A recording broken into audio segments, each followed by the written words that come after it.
Ruta de los misterios del mar. Colunga. Desde Huerres hasta la isla.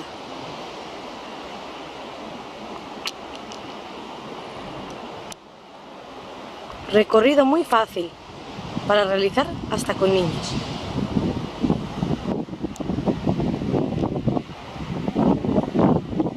Conjunto de eucaliptos.